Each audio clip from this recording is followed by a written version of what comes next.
এই নে খাবারটা খেয়ে নিবি। আপনাকে অনেক ধন্যবাদ বাবু। মা, এই গলাটা ঈশার মতো লাগলো না? আরে না না বাবু, এটা তোর মনের ভুল। এখানে ইচ্ছা কোথা থেকে আসবে? সে তো একটা ছেলের সাথে পালিয়ে গেছে, তোকে বলেছিলাম না আগে? না মা, এটা আমার মনের ভুল হতে পারে না। তুমি একটু দাঁড়াও। ঈশা? মা, এটা তো সত্যি ঈশা বসে আছে, কিন্তু ও বিধবার মতো শাড়ি পরে আছে কেন? না না বাবু, আসলে তুই ওকে এতটাই ভালোবাসিস, তাই জন্য তুই সবার মধ্যে ওকে দেখতে পাস। মা, তুমি চুপ করো।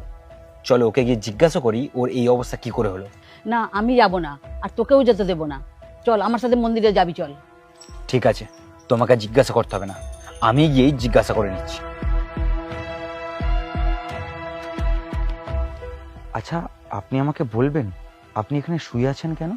আপনার কোনো বাড়ি নেই? না, আমার কোনো বাড়ি নেই। আর আমার যদি বাড়ি থাকতো তাহলে আমি এই মন্দিরের সামনে শুয়ে থাকতাম না। বাড়ি নেই? এটা কি বলছেন? কোথাও তো আপনার বাড়ি আছে, বা আপনার যেখানে বিয়ে হয়েছিল। আচ্ছা, আমি জানতে পারি আপনার স্বামীর কি হয়েছিল? মানে আমি বলতে চাইছি, আপনি যদি আমাকে বলেন তাহলে আমি আপনাকে সাহায্য করতে পারি আর কি।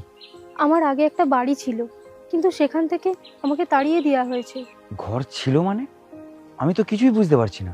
আমার শাশুড়ি আর দেওর মিলে আমাকে ঘর থেকে বার করে দিয়েছে। কেন?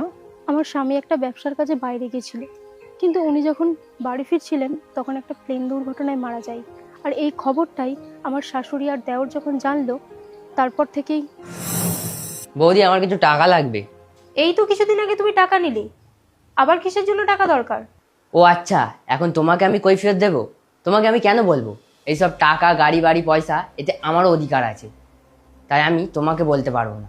তুমি অন্য বাড়ি থেকে এই বাড়িতে এসেছো, বেশি মাথায় চড়ে বসো না। ভাই, এটা তুমি কি বলছো? আমি তো শুধু তোমাকে জিজ্ঞাসা করছিলাম, আমি তো বলিনি যে তোমাকে টাকা দেবো না। কি হলো কি? সকালে তো চেল্লাচ্ছিস কেন? আমার এখন টাকার প্রয়োজন। কেন প্রয়োজন সেটা আবার বৌদিকে বলতে হবে। দেখো বৌমা, তোমার কাজ এই সংসার সামলানো।